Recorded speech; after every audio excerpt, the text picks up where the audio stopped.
नमस्कार विद्यार्थी मित्रांनो, ॲस्पिरंट्स SPK आपल्या यूट्यूब चॅनलवरती आपल्या सगळ्यांचं स्वागत आहे. ग्रामसेवक पदाचं ग्रामपंचायत अधिकारी असं नामकरण करण्याबाबतची एक अपडेट 2-3 दिवसापूर्वी आली होती. मंत्रिमंडळाच्या बैठकीमध्ये असा निर्णय घेण्यात आला होता आणि नुकतंच त्या संबंधीचा GR ग्रामविकास विभागामार्फत प्रसिद्ध करण्यात आलेला आहे. 24 सप्टेंबर 2024 ही GRची तारीख आपण इथं पाहू शकता. तर खूप दिवसापासून ग्रामसेवक हा जो या ग्रामसेवक पदाचं जे काही युनियन होतं, त्यांच्यामार्फत ग्रामसेवकाचं वेतन आणि पदाचं नामकरण बदलण्याची मागणी करण्यात आली होती. तर नुकतंच या निर्णयाला सकारात्मक प्रतिसाद मिळाला आहे मित्रांनो. ग्रामसेवक आणि ग्रामविकास अधिकारी हे 2 पदं एकत्रित करून नुकतंच ग्रामपंचायत अधिकारी असं नवीन पद निर्माण करण्यात आलेलं आहे. तर शासनाने या संदर्भात एक समिती नेमली होती आणि या समितीचा अहवाल शासनाला सादर झाला. सकारात्मक अहवाल हा शासनाला मिळालेला असल्यामुळं शासनाने या संदर्भात निर्णय घेतला मित्रांनो. तर हा निर्णय आणि याच्याबद्दलची अपडेट सध्या आपण इथे काय म्हटलेले हे पाहू. तर सदर समितीच्या अहवालाच्या अनुषंगाने ग्रामसेवक, ग्रामविकास अधिकारी दोन्ही पदे एकत्रित करून प्रशासनाच्या दृष्टीने सक्षम असं ग्रामपंचायत अधिकारी असं नामाभिमान करण्याची बाब शासनाच्या विचाराधीन होती आणि म्हणूनच शासन निर्णय यांनी हा जाहीर केलेला आहे मित्रांनो. ग्रामविकास विभागाच्या अखत्यारीत ग्रामसेवक S8 व ग्रामविकास अधिकारी S12 ही दोन्ही पदे एकत्रित करून S8 25,500 ते 81,100 या वेतन श्रेणीतील ग्रामसेवक हे मूळ पद कायम ठेवून या पदाचे नामाभिधान ग्रामपंचायत अधिकारी असे करण्यात येत आहे. हा शासन निर्णय आहे मित्रांनो. म्हणजे आता इथून पुढं ग्रामसेवकाला ग्रामपंचायत अधिकारी असं संबोधण्यात येईल. सध्या अस्तित्वात असलेल्या ग्रामविकास अधिकारी या पदाचे वेतन संरक्षित करून ही पदे मृत संवर्गामध्ये वर्गीकृत करून तदनंतर रिक्त होणाऱ्या या पदावर ग्रामपंचायत अधिकारी हे नामाभिधान S8 वेतन श्रेणी एकाच पदावर नवीन नियुक्त्या करण्यात याव्यात. या म्हणण्याचा अर्थ काय मित्रांनो, तर शासन असं म्हणते की सध्या जे ग्रामविकास विभागामार्फत जे प्रमोशन केलं जातं ग्रामसेवकाचं 10 वर्षानंतर, ते ग्रामविकास अधिकारी म्हणून होतं. पण नवीन निर्णयानुसार ग्रामसेवक आणि ग्रामविकास अधिकारी ही दोन्ही पदांचं एकत्रीकरण करून ग्रामपंचायत अधिकारी करण्यात आले. म्हणजे सध्या जो नवीन विद्यार्थी, नवीन कॅन्डिडेट ग्रामसेवक म्हणून लागेल, 3 वर्षाच्या नंतर तो जेव्हा कायम होईल, कंत्राटी म्हणून जेव्हा 3 वर्ष सेवा करेल, त्याच्यानंतरनं जेव्हा कायम होईल, तेव्हा त्याला ग्रामसेवक न संबोधता डायरेक्ट ग्रामपंचायत अधिकारी असं त्याचं नामकरण त्याला संबोधण्यात येईल. आणि म्हणूनच ज्यावेळेस ग्रामविकास अधिकारी त्याचं प्रमोशन होईल, तर त्यावेळेस ग्रामविकास अधिकारी हे पद सध्या मृत करण्यात येईल. म्हणजे या पदाचं नावच नसेल इथून पुढं. तो सरळ ग्रामपंचायत अधिकारी म्हणून गणला जाईल आणि ग्रामपंचायत अधिकारी या पदाचं वेतन ग्रामसेवक या पदाचं वेतन दोन्हीचं वेतन एकत्रित करून सरळ ग्रामपंचायत अधिकारी हे नवीन पद या ठिकाणी आपल्याला पाहायला मिळेल मित्रांनो. ठीक आहे. तर या पदाची वेतन श्रेणीसुद्धा त्यांनी वाढवलेली आहे. पूर्वी ग्रामसेवकाला आपण पाहायचो, पूर्वीच्या काळी ग्रामसेवक 6,000वर 3 वर्ष अशी सेवा द्यायचा, ज्यावेळेस तो कंत्राटी म्हणून जॉईन व्हायचा. त्याच्यानंतरनं 6-1 महिन्याखाली तलाठी पदाची आणि ग्रामसेवक या पदाची सरकारनं असं एक निर्णय घेतला की इथून पुढं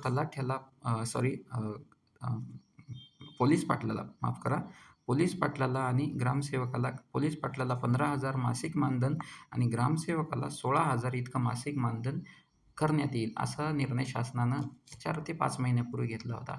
आणि नवीन निर्णयानुसार S8 वेतन श्रेणी ग्रामसेवकाला मिळणार आहे.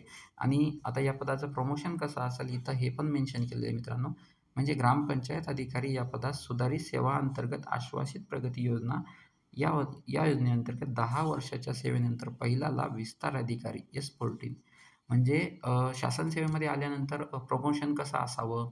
आश्वासित प्रगती योजना नेमकी काय आहे मित्रांनो? तर आश्वासित प्रगती योजना म्हणजे 2016च्या नंतरनं एक शासन निर्णय आला की त्याच्यानंतर जे प्रमोशन होतं, पूर्वी 12-14 या वर्षानंतर प्रमोशन व्हायचं. पण नंतरनं 2016 नंतरनं शासनाचा निर्णय सांगतो की ज्या कर्मचाऱ्याला सेवेमध्ये 10 वर्ष पूर्ण होतील एकाच पदावर, त्या कर्मचाऱ्याचं प्रमोशन पुढच्या पदावर करण्यासाठी 10 वर्ष त्याची कंप्लीट असायला हवीत. म्हणून प्रत्येक 10 वर्षाच्या सेवेनंतर आता समजा एखादा कर्मचारी ग्रामसेवक म्हणून लागला, एखादा कर्मचारी लिपिक म्हणून लागला, तर 10 वर्ष लिपिक म्हणून सेवा दिल्यानंतरनं एखाद्या जिल्हा परिषदेमध्ये तो वरिष्ठ लिपिक म्हणून प्रमोट केला जाईल. त्याच्यानंतरनं परत जर त्याला वरिष्ठ लिपिक या पदावर 10 वर्ष पूर्ण झाले, तर तो कक्ष अधिकारी म्हणून प्रमोट केला जाईल. त्यानंतरनं सुद्धा ज्यावेळेस कक्ष अधिकारी या पदावर सुद्धा त्याला 10 वर्ष पूर्ण होतील, तर त्यावेळेस तो सहाय्यक प्रशासन अधिकारी या पदावर त्याचं प्रमोशन केलं जाईल. आणि जर एखादा कर्मचारी डायरेक्टच वरिष्ठ लिपिक म्हणून लागला असता, तर 10 वर्षानंतर सहाय्यक कक्ष अधिकारी, त्याच्यानंतर सहाय्यक कक्ष अधिकारी आणि त्याच्या 10 वर्षानंतर परत त्याला असिस्टंट बी-डी-ओ म्हणजे ए-बी-डी-ओ सहाय्यक गट विकास अधिकारी, गट विकास सहाय्यक गट विकास अधिकारी असं त्याचं प्रमोशन केलं जायचं. त्याचप्रमाणे इथं सुद्धा शासनाचा निर्णय हाच सांगतो, की ग्रामपंचायत अधिकारी या पदात सुधारित सेवांतर्गत आश्वासित प्रगती योजनेत 10 वर्षाच्या सेवेनंतर पहिला लाभ विस्तार अधिकारी म्हणजे ग्रामसेवक जेव्हा नवीन जॉइनिंग होईल 10 वर्षानंतरनं त्याला विस्तार अधिकारी S14 म्हणजे 38,600 ते 1,22,800 या पदाचं वेतन स्केल लागू होईल. सध्या आपण पाहतो कंबाईनमध्ये एम-पी-एस-सीमध्ये ग्रुप बीला S14 या पदाचं वेतन मिळतं मित्रांनो. ज्यावेळेस एखादा विद्यार्थी पी-एस-आय, एस-टी-आय किंवा ए-एस-ओ या कॅटेगरीमध्ये त्याची निवड होते, तर त्या पदाला S14 पदाचं वेतन दिलं जातं. म्हणजे आता इथून पुढं एखादा ग्रामपंचायत अधिकारी 10 वर्ष सेवा दिल्यानंतरनं त्याचं फर्स्ट प्रमोशन हे विस्तार अधिकारी म्हणून इथे केलं जाईल. आणि त्यानंतर आश्वासित प्रगती योजना म्हणजे काय 10, 20, 30 बरोबर मी आत्ताच सांगितलं. त्यानंतर 10 वर्ष पूर्ण झाले, तर परत मग 20 वर्षाच्या सेवेनंतरनं 20 वर्षाच्या सेवेनंतर त्याला सलग दुसरा लाभ काय म्हणून मिळेल, तर सहाय्यक गट विकास अधिकारी S15 या पदाचं वेतन त्याला मिळेल. 41,800 ते 1,32,300 या इतकं वेतन त्या त्या संबंधित जो काही अधिकारी, कर्मचारी असेल, त्याला प्रमोट झाल्यावर मिळेल. त्यानंतरनं आणखी जर 10 वर्ष त्याला सेवेमध्ये पूर्ण झाले संबंधित कर्मचाऱ्याला, म्हणजे ग्रामपंचायतच्या अधिकाऱ्यावरून विस्तार अधिकारी तो होईल. विस्तार अधिकाऱ्यावर परत 10 वर्ष जर काम केलं त्या पदावर, 30 वर्षाच्या सेवेनंतरनं तिसरा लाभ गट विकास अधिकारी म्हणून सरळ त्या विद्यार्थ्याला, त्या कॅन्डिडेटला, त्या उमेदवाराला त्या ठिकाणी मिळेल. म्हणजे S20 पदाचं वेतन त्या ठिकाणी तिसऱ्या लाभानंतरनं त्या उमेदवाराला देण्यात येईल. S20 पदाचं किती 56,100 ते 1,77,500 असा एकूण त्याला वेतन भत्ता तिसऱ्या लाभानंतरनं त्याला आश्वासित प्रगती योजनेअंतर्गत दिला जाईल मित्रांनो. तर यानंतरनं पुढेही काही सरकारनं इथं अपडेट दिलेले आहेत. तर ते अपडेट काय म्हणतायत आपण पाहू. तर ग्रामपंचायत अधिकारी या पदाच्या पदोन्नती साखळी सुधारित होत असल्याने सदर शासन निर्णय निर्गमित झाल्याच्या दिनांकापासून सुधारित पदोन्नती साखळीनुसार आश्वासित प्रगती योजनेचे लाभ अजूनही होतील. म्हणजे याच्या अगोदर समजा कालपर्यंत जर एखाद्या कर्मचाऱ्याला हा जी-आर किती 24 सप्टेंबरचा आपण पाहिला. 24 तारखेच्या आधी समजा 24 सप्टेंबर ऑगस्टमध्ये एखाद्या कर्मचाऱ्याला 10 वर्ष पूर्ण झाली आणि त्याला जर प्रमोशन द्यायचं झालं, तर या अगोदरचे प्रमोशन ॲज इट इज पदोन्नती साखळीनुसार केल्या जातील. म्हणजे अगोदर जसं पदोन्नती व्हायची, सगळी सेम प्रोसिजर अगोदरच्या पदासाठी असेल. पण ज्या तारखेपासून जी-आर लागू झाला, त्या तारखेपासून हा नवीन निर्णय लागू होईल मित्रांनो. शासन निर्णय निर्गमित होण्यापूर्वी सदर पदावरील कर्मचाऱ्यांना सुधारित आश्वासित प्रगती योजनेअंतर्गत लाभ अजूनही झालेला आहे. ठीक आहे. यानंतरचं पुढचा हा 5 नंबरचा पॉईंट सांगतोय काय आपण ते पण पाहूया. सदर ग्रामसेवक, ग्रामविकास अधिकारी यांची सध्या असलेली सेवा ज्येष्ठता विचारात घेऊन त्यांना एकत्रित पदासाठी सेवा ज्येष्ठता यादी नियुक्ती प्राधिकारी यांनी त्यांच्या स्तरावर करावी. म्हणजे जे सध्या ग्रामविकास विभागामध्ये ग्रामसेवक आहेत किंवा विकास अधिकारी आहेत, यांची पदोन्नती या सुधारित नियमानुसार सेवा ज्येष्ठता जी काही असेल, त्या सेवा ज्येष्ठतेनुसार करण्यात यावी. सेवा ज्येष्ठता हा मॅटर काय मित्रांनो? तर सेवा ज्येष्ठता पूर्वी प्रमोशन कसं व्हायचं, तर 2004ला सुशीलकुमार शिंदे हे मुख्यमंत्री असताना पदोन्नती आरक्षणासंदर्भात कायदा करण्यात आला होता मित्रांनो.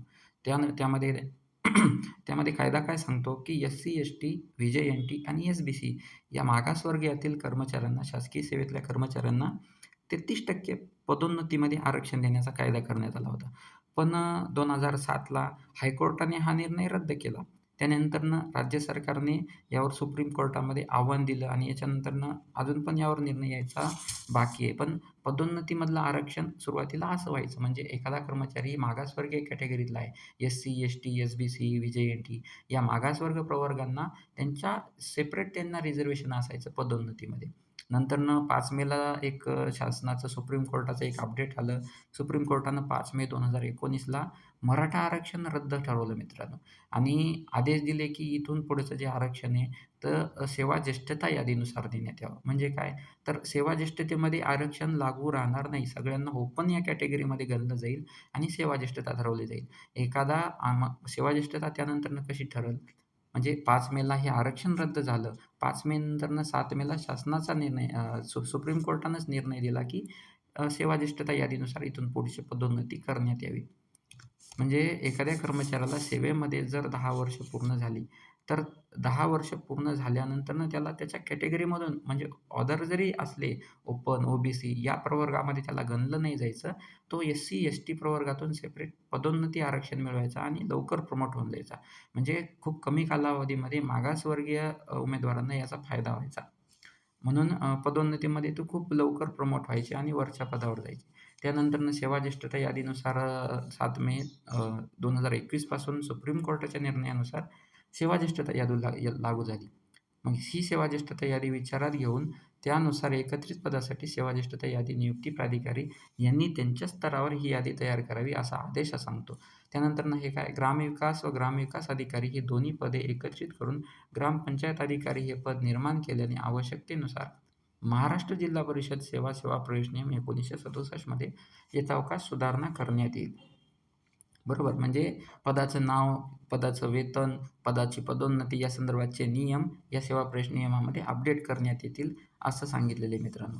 आणि सदरचा या शासन निर्णय वित्त विभागाचा अनौपचारिक संदर्भ XYZ हे सांगितलेलं आहे आपल्याला इथं 26/7/2024 अन्वये प्राप्त अभिप्राय त्यानुसार सप्टेंबर 23/2024 रोजीच्या या मंत्रिमंडळ बैठकीमध्ये निर्णय झालेला आहे. असं त्या ठिकाणी सांगितलेलं आहे मित्रांनो. हा निर्णय शासनाच्या राज्यपालाच्या सहीद्वारे 24 सप्टेंबर 2024 पासून लागू करण्यात येत आहे आणि एकंदरच ग्रामविकास विभागाच्या, ग्रामपंचायत विभागाच्या ग्रामसेवकांसाठी, ग्रामविकास अधिकाऱ्यांसाठी आणि नव्याने सेवेत रुजू होणाऱ्या इच्छिणाऱ्या उमेदवारांसाठी सुद्धा आणि नुकतंच आपल्याला माहिती आहे ग्रामसेवक पदाच्या मेरिट लिस्ट जाहीर झालेल्या आहेत. खूप खूप विद्यार्थ्यांचं यामध्ये ग्रामसेवक पदासाठी सिलेक्शन झालेले आहे आणि त्यांच्यासाठी हा अत्यंत चांगला आणि अतिशय एक योग्य निर्णय मानला जाईल. अशा सर्व उमेदवारांना, अशा सर्व निवड झालेल्या विद्यार्थ्यांना मी शुभेच्छा देतो. एस-8 या पदामध्ये वेतन श्रेणी लागू झालेली आहे आणि नक्कीच त्यांना खूप चांगला निर्णय शासनाने त्यांच्याबाबत घेतलेला आहे मित्रांनो. वेळोवेळी आपल्याला शासन निर्णयाबद्दलचे मिळणारे अपडेट, शासन निर्णय, त्यानंतरनं नवीन-नवीन कॅबिनेटचे जे निर्णय होत असतात, ते आपल्या यूट्यूब चॅनलवरती मी वेळोवेळी घेऊन येत राहील मित्रांनो. त्यासाठी आपण नवीन असाल तर माझ्या चॅनलला सबस्क्राईब करा. लवकरच भेटू या पुढच्या अपडेट्ससह. तोपर्यंत धन्यवाद.